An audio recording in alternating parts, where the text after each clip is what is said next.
Hello students, welcome back to commerce Shruti. I hope all of you are doing good. Last video में हमने अपने depreciation के concepts पढ़े थे। मैंने आपको डिफरेंट क्वेश्चंस करवाए थे। उसमें स्ट्रेट लाइन मेथड के भी कुछ क्वेश्चंस करे थे, हमने डब्ल्यूडीवी मेथड से भी कुछ क्वेश्चंस करे थे कि हाउ टू कैलकुलेट डेप्रिसिएशन। तो हमारा डेप्रिसिएशन वाला पोर्शन हो चुका है अब एंड। अगर आपको लगता है कि आपको उसमें कुछ चीज़ें समझ नहीं आई, कोई क्वेरी है, तो आप मुझे कॉमेंट सेक्शन में बता देना कि मैम हमें इस क्वेश्चन को कैसे सॉल्व करेंगे या हमें ये वाली चीज़ें समझ में नहीं आई।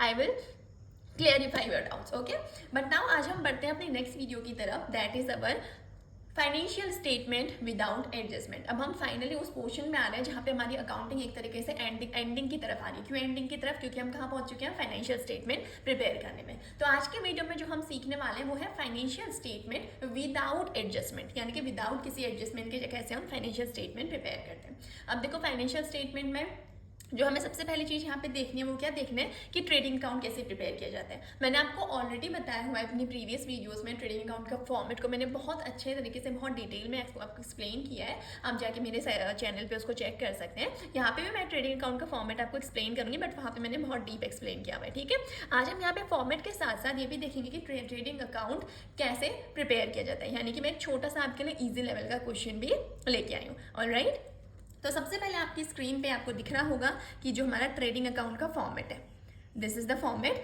सिंपली बनता है, एक साइड हमारी क्या होती है? डेबिट साइड, एक क्या होती है? Credit side. और डेबिट साइड पे हम क्या लिखते हैं? सारे के सारे एक्सपेंसेस और लॉसेस को डेबिट साइड पे रिकॉर्ड किया जाता है। Then next column is amount, और सारे के सारे जो रेवेन्यू है, जो भी गेन हमें होता है, उसको कहाँ रिकॉर्ड करते हैं? हम क्रेडिट साइड पे। ऑलराइट, अब देखो डेबिट साइड पे सबसे पहली चीज क्या लिखी जाती है ट्रेडिंग अकाउंट में? टू ओपनिंग स्टॉक, यानी कि जो हमारा स्टॉक हमारे पास ऑलरेडी पड़ा हुआ बिजनेस में, इसको हम बोलते हैं स्टॉक इन द बिगिनिंग। अब बताओ, ओपनिंग स्टॉक कौन से बिजनेस में होगा? जो बिजनेस ऑलरेडी 2-3 साल से काम कर रहा होगा उसी के पास तो ओपनिंग स्टॉक होगा ना। मैं आज अगर नया बिजनेस सेटअप कर रही हूँ तो क्या मेरे पास कोई प्रीवियस स्टॉक पड़ा होगा? पिछले साल का कोई स्टॉक पड़ा होगा जिसको मैं यहाँ लेके आऊंगी? नहीं ना।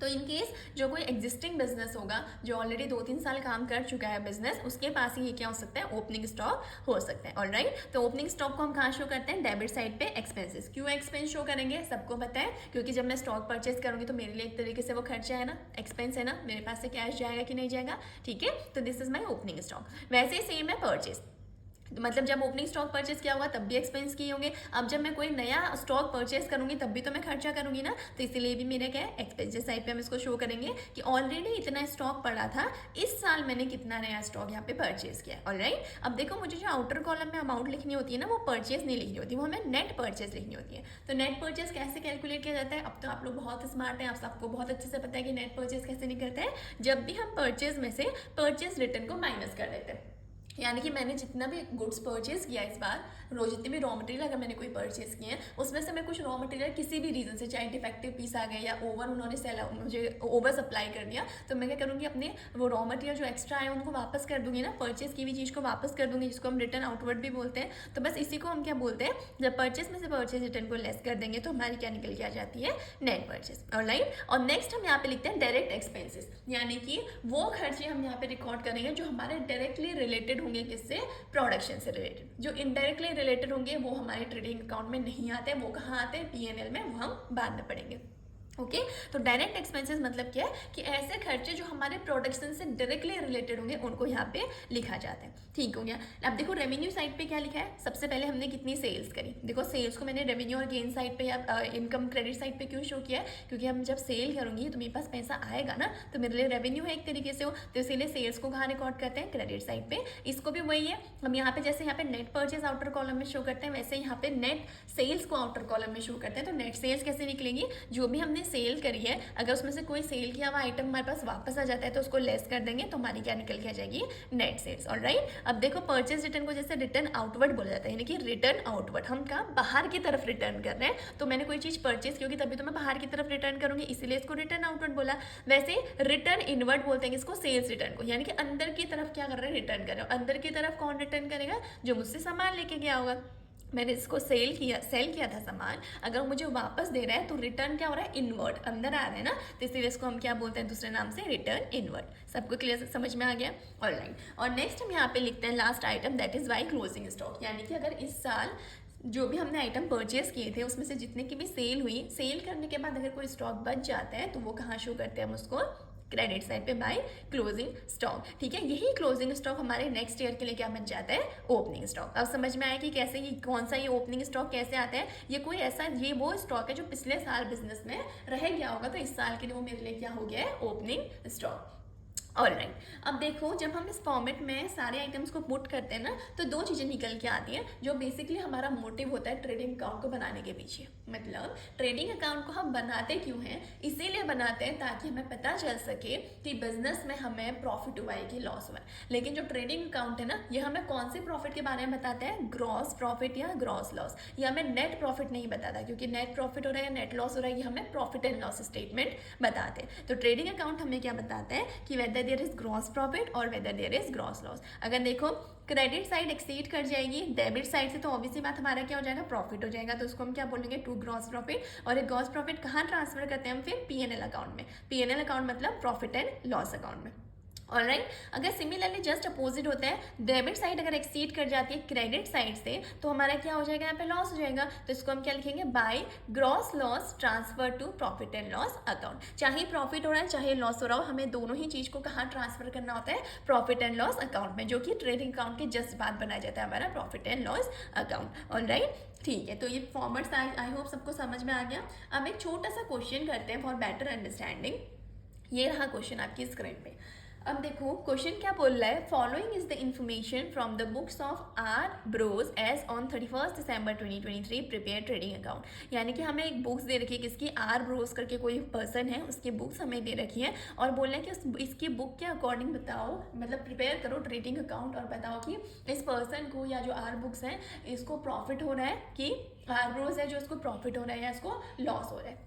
समझ में आ गई सबको चीज़ें, ठीक है। अब क्या क्या गिवन है, देखो ओपनिंग स्टॉक गिवन है, ये क्या हमें इसकी ज़रूरत है, बिल्कुल। ये क्या कंसिडर किया जाएगा हमारे लिए, एक्सपेंस, जो कि डेबिट साइड पे शो होगा। देन हमारे पास है सेल्स, बिल्कुल इसकी भी हमें यहाँ पे नीड है। सेल्स कहाँ शो करते हैं, अभी मैंने आपको बताया क्रेडिट साइड पे। देन है परचेज रिटर्न, ओके, यानी कि परचेज की भी चीज़ में से कुछ वापस किया, तो परचेज रिटर्न का भी काम है। अगर परचेज रिटर्न गिवन है तो कहीं ना कहीं परचेज भी गिवन होगी। तो परचेज रिटर्न कहाँ पे हम लेस करते हैं, परचेज से लेस करते हैं, कौन सी साइड पे, एक्सपेंस साइड पे।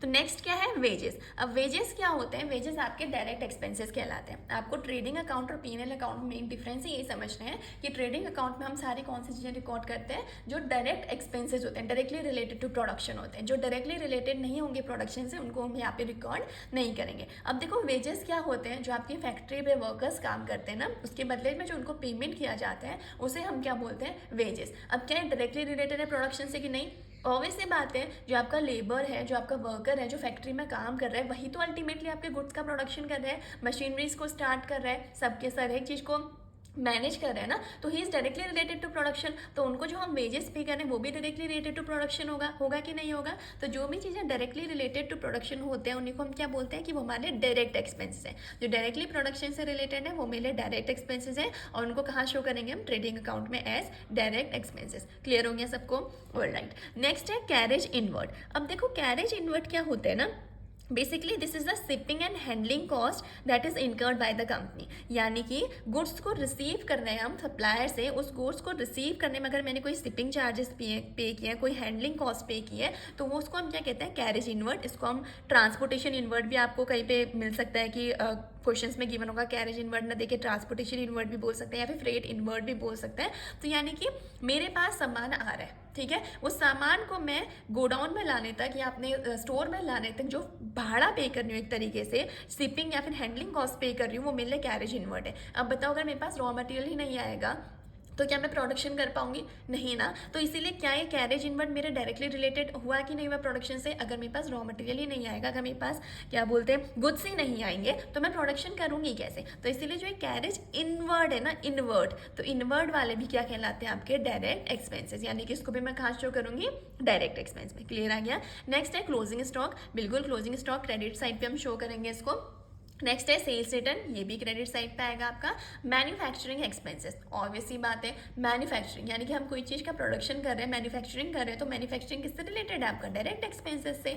अगर मैं कोई मशीनरी से किसी चीज़ का प्रोडक्शन कर रही हूँ, तो मैं किसी चीज़ को मैन्युफैक्चर कर रही हूँ, तो मेरा डायरेक्टली रिलेटेड है ना प्रोडक्शन से, तो वही क्या कहलाएगा, मेरा मैन्युफैक्चरिंग एक्सपेंस, डायरेक्ट एक्सपेंस कहलाएगा। नेक्स्ट आपका आता है ऑक्ट्रॉय। ऑक्ट्रॉय क्या होता है, ये बेसिकली ना जो आपकी टैक्स चार्ज करती है कौन, आपकी सेंट्रल गवर्नमेंट या स्टेट गवर्नमेंट। किस केस में, जब हम कोई गुड्स या कमोडिटीज़ दूसरे स्टेट से मंगा रहे होते हैं अपने स्टेट में किसी चीज़ का प्रोडक्शन करने के लिए, तो वहाँ पे जो स्टेट गवर्नमेंट है या फिर सेंट्रल गवर्नमेंट है वो हमसे टैक्स चार्ज करती है, उसी को हम क्या बोलते हैं, ऑक्ट्रॉय।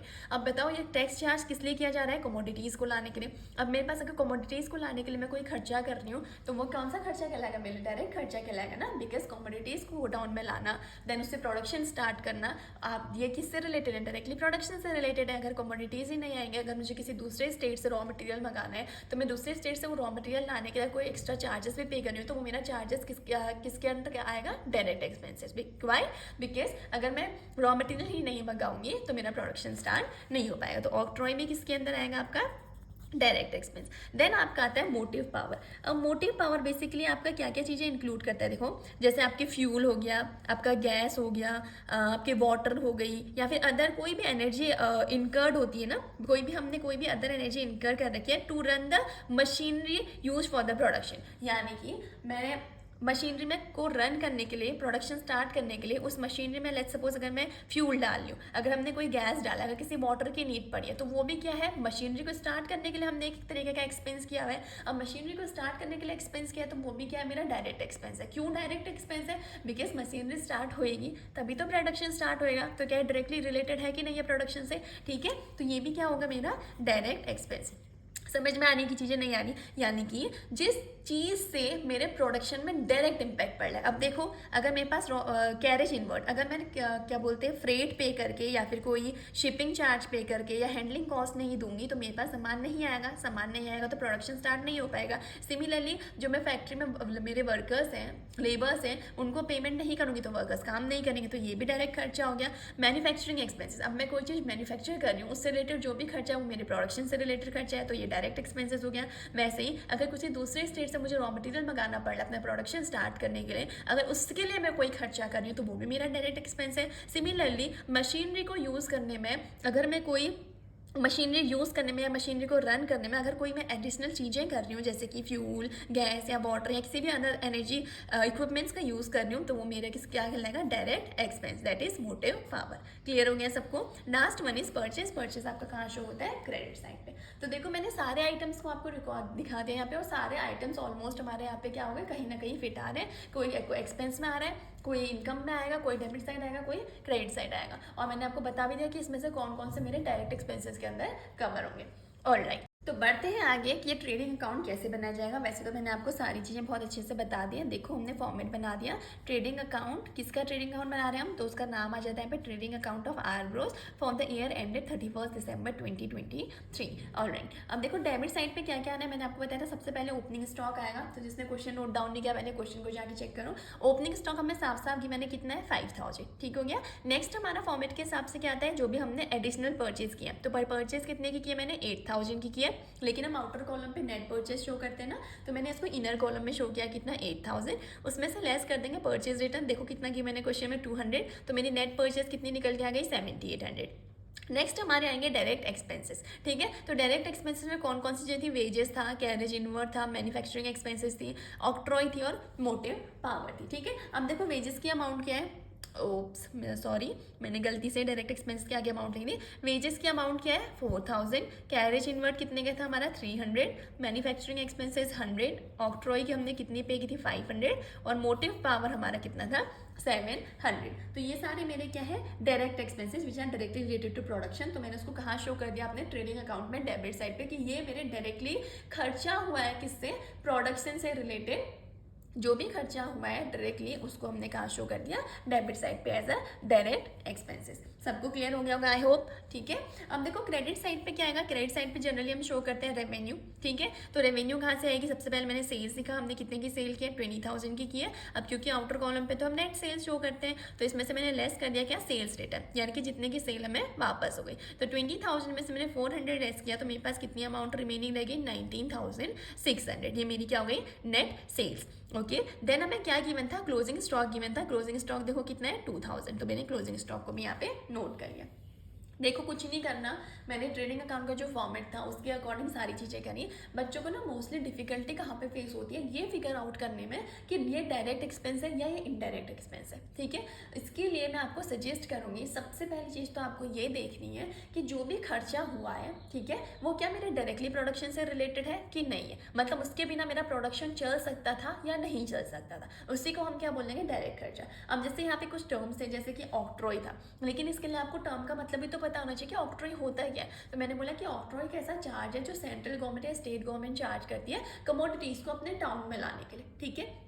अब कमोडिटीज़ को टाउन में लाने के लिए अगर मैं कोई टैक्स पे कर रही हूँ तो ऑब्वियसली बात है उस कमोडिटी को मैं कहाँ यूज़ करने वाली हूँ, अपनी प्रोडक्शन में यूज़ करने वाली हूँ। तो क्या ये मेरे डायरेक्टली प्रोडक्शन से रिलेटेड हुआ कि नहीं हुआ, बिल्कुल मेरे प्रोडक्शन से डायरेक्ट रिलेटेड है। तो मैंने क्या कहा कि जो भी ये ऑक्ट्रॉय है ये मेरे किसके अंदर आएगी, डायरेक्ट एक्सपेंसिस के अंदर इसको मैं लिखूंगी। समझ में आ गई चीज़। वैसे ही मैंने आपको कैरेज इनवर्ट बताया, यानी कि कोई आप हैंडलिंग कॉस्ट पे कर रहे हो, ठीक है। बहुत बार ऐसा होता है कि हमारे पास गोडाउन तक सामान लाने के लिए भी आप कुछ चार्जेस पे करते हैं, ठीक है, और वो सामान किससे रिलेटेड होता है, आपके प्रोडक्शन से रिलेटेड होता है। तो उस केस में भी हम उसको क्या कंसीडर करते हैं, direct expenses. In simple terms, जो भी ऐसा खर्चा आप कर रहे हो जो कि आपके डायरेक्टली किससे रिलेटेड है, आपके प्रोडक्शन करने से रिलेटेड। अगर आप वो खर्चा नहीं करोगे तो शायद कहीं ना कहीं आपके प्रोडक्शन में इम्पैक्ट आएगा, तो उन खर्चों को हम क्या बोलते हैं, डायरेक्ट एक्सपेंसेस। तो बच्चों को कहीं कोई कंफ्यूजन नहीं होता, वो बहुत इजीली ओपनिंग स्टॉक को आइडेंटिफाई कर लेते हैं, कितना परचेज किया है, नेट परचेज कैलकुलेट करना, नेट सेल्स कैलकुलेट करना, क्लोजिंग स्टॉक, ये सब बहुत इजी स्टेप्स होते हैं। बच्चे जब मेजर मिस्टेक करते हैं ना, वो यहीं पे उनको कन्फ्यूजन होता है कि whether it will be considered as a direct expenses और it will be considered as an indirect expenses. क्योंकि जो डायरेक्ट एक्सपेंसेस है उनको तो हम ट्रेडिंग अकाउंट में शो करेंगे, लेकिन जो इनडायरेक्ट एक्सपेंसेस होते हैं उनको पीएनएल अकाउंट में, यानी कि प्रॉफिट एंड लॉस अकाउंट में शो किया जाता है, उनको ट्रेडिंग अकाउंट में हम शो नहीं करते। अगर आप उन्हें ट्रेडिंग अकाउंट में शो करोगे तो जो आपका ग्रॉस प्रॉफिट आएगा या फिर जो ग्रॉस लॉस आएगा ना, वो आपकी ट्रू पिक्चर नहीं रिवील करेगा। ऑलराइट, तो डरने की बात नहीं है, बहुत इजी कॉन्सेप्ट है। मैंने आपको रूल बता दिया कि कैसे करना है। जो भी डायरेक्टली प्रोडक्शन से रिलेटेड होगा उसको आप डायरेक्ट एक्सपेंसेस बोलोगे, जो प्रोडक्शन से रिलेटेड नहीं होगा उसको आप क्या बोल दोगे, that is not direct expense, that is an indirect expenses. Alright, ठीक है। अब जब मैंने इसका टोटल किया तो मैंने क्या देखा कि मेरी क्रेडिट साइड ज़्यादा थी and the debit side was less. तो इससे मुझे क्या पता चला कि मेरी रेवेन्यू ज़्यादा हुई है, मेरे खर्चे कम हुए। यही तो पता चला ना, देखो कि मेरी रेवेन्यू ज़्यादा हुई होगी, मेरे एक्सपेंसेस कम हुए, ठीक है, क्योंकि मेरी क्रेडिट साइड ज़्यादा थी। तो मुझे यहाँ पे क्या हुआ है, प्रॉफिट हुआ है। और ट्रेडिंग अकाउंट कौन से प्रॉफिट को रिवील करता है, दैट इज ग्रॉस प्रॉफिट। ये नेट प्रॉफिट नहीं, ये कौन सा प्रॉफिट है, ग्रॉस प्रॉफिट। ये ग्रॉस प्रॉफिट हुआ है क्योंकि हमने यहाँ पे से सिर्फ अभी कौन से खर्चे माइनस किए, डायरेक्ट खर्चे तो माइनस किए ना। बिजनेस में बहुत सारे इनडायरेक्ट खर्चे होते हैं, बहुत सारी तरीके की इनडायरेक्ट इनकम भी होती है ना। मैंने कहीं इनडायरेक्ट इनकम को ऐड किया है, ना मैंने कहीं इनडायरेक्ट एक्सपेंसेस को लेस किया है। तो इसलिए मेरा नेट प्रॉफिट नहीं कहलाता है, ये मेरा क्या कहलाता है, ग्रॉस प्रॉफिट। और इस ग्रॉस प्रॉफिट को हम कहाँ ट्रांसफर कर देंगे, प्रॉफिट एंड लॉस अकाउंट में, जो कि हमारा कितना निकल के आया, 3200। I hope this thing is clear to you. आपको समझ में आया होगा कि हमने ट्रेडिंग अकाउंट बनाया, कैसे हमने ग्रॉस प्रॉफिट कैलकुलेट किया, कैसे हमने डायरेक्ट एक्सपेंसेस को क्या किया, बाइफिकेट किया कि हमारे डायरेक्ट खर्चे हैं, ठीक है। ऑलराइट, तो अगर आपको कोई कन्फ्यूजन हो, कोई डाउट हो, तो please do mention in the comment section. Next video में मैं आपके लिए प्रॉफिट एंड लॉस स्टेटमेंट का फॉर्मेट और एक बेसिक क्वेश्चन लेके आऊँगी। उसके बाद नेक्स्ट वीडियोस में हम क्वेश्चंस करेंगे, थोड़ा हायर लेवल के क्वेश्चंस करेंगे, जिससे कि आपकी अंडरस्टैंडिंग क्लियर होगी, आपके कॉन्सेप्ट्स क्लियर होंगे और आपको डायरेक्ट और इनडायरेक्ट एक्सपेंसेस को बाइफिकेट करना बहुत अच्छे से आ जाएगा। बहुत ही ईजी कॉन्सेप्ट है, नो नीड टू वरी। मैं आपको बिल्कुल बेसिक से लेकर स्क्रैच तक सारे आपके डाउट्स क्लियर करते हुए चलूँगी। अगर आपको आज की वीडियो में भी कोई प्रॉब्लम हो तो मुझे बताइएगा कमेंट सेक्शन पे, ठीक है। मैं आपके डाउट को आज भी रिजॉल्व करूँगी। ऑलराइट, तो आज की वीडियो को यहीं पे एंड करते हैं, ज़्यादा लेंथी नहीं करते हैं। वीडियो पसंद आई तो प्लीज़ वीडियो को लाइक करिएगा, अगर चीज़ें समझ में आ रही हो तो वीडियोस को लाइक करिएगा, अपने फ्रेंड्स के साथ भी ज़्यादा से ज़्यादा शेयर करिएगा और चैनल को सब्सक्राइब भी करिएगा। Alright, till then thank you so much, bye bye, मिलते हैं नेक्स्ट वीडियो।